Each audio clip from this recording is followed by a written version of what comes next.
जब भी मैं इस कहानी को सुनता हूँ मेरी पूरी रूह कांप जाती है।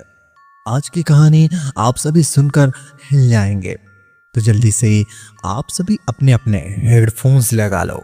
डर की दुनिया में आप सभी का स्वागत है। बढ़ते हैं कहानी की तरफ। यह घटना आज से 12 साल पहले की है। उन दिनों मैं बिहार के एक छोटे से गांव में हसनपुर के अस्पताल में कार्य कर था। यह रात अस्पताल में ज्यादा मरीजों की वजह से रात की 12 बज गए। उस रात तेज बारिश हो रही थी। मैं भीगते भागते अपने घर पहुंचा। कपड़े गीले हो जाने की वजह से मैं अपने कपड़े बदल ही रहा था कि अचानक दरवाजा खटखटाने की आवाज आई। मैं सोचा इतनी रात को कौन आएगा। मैंने दरवाजा खोला और देखा एक लड़की बरसात में भीगी हुई थी। रोते हुए कहने लगी, मेरी माँ की तबीयत बहुत खराब है, आप जल्दी चलिए नहीं तो मर जाएगी। मैंने उससे कहा कि रात को मरीज मैं नहीं देखता हूँ, सुबह अस्पताल ले आना। मगर वो लड़की जाने को तैयार नहीं थी। रोने गिड़गिड़ाने लगी।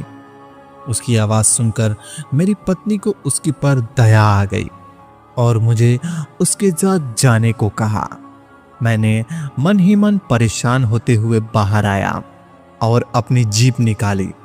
सुनसान रास्तों से होते हुए वो लड़की 5 से 7 किलोमीटर दूर एक गांव में ले गई। मैंने सोचा ये लड़की इतनी रात को मेरे यहाँ कैसे पहुंची, लेकिन मैंने इन बातों को तरफ अनदेखा कर दिया। मैंने एक मकान में पहुंचा और वहां उसकी मां बीमार पलंग पर लेटी थी। मैंने उसकी नब्ज देखी और इंजेक्शन दे दिया और कुछ दवाइयां लिख दी। उस लड़की ने मुझे बाहर की जीप तक मुझको छोड़ दिया। फिर मैं घर पर आ गया। अगली सुबह मैं जब अस्पताल के लिए जाने लगा तो सोचा रात वाले मरीज से मिलता जाओ, थोड़ा सा चक्कर सा पड़ेगा। रास्ते में जाने को यह सोचकर मैं वहां गांव में पहुंचा। रात को जिस मकान में गया उस जगह पर मुझे कुछ नहीं दिखा। मुझे उस जगह पर खंडहर नजर आ रहा था। मैं गांव के लोगों से पूछने लगा, यहां एक घर और परिवार रहता है।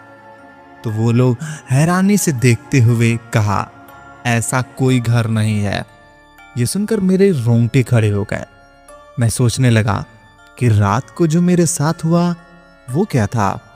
वहां के लोग ने बताया ये प्रेत लीला है, सो हर साल इसी एक इंसान के साथ होता है।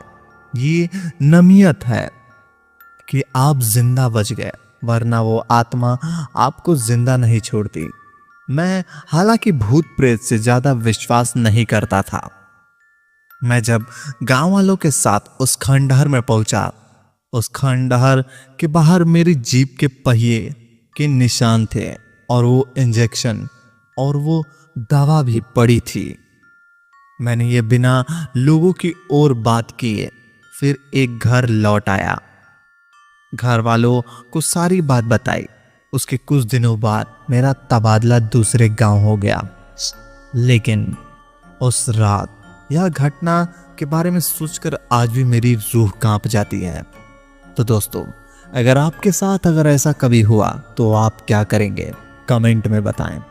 तो मिलते हैं एक और नई कहानी में। तब तक के लिए धन्यवाद। अगर कहानी पसंद आई हो तो वीडियो को लाइक और चैनल को सब्सक्राइब कर दो, ताकि हमारी आने वाली कहानियां सबसे पहले आप तक पहुंचे।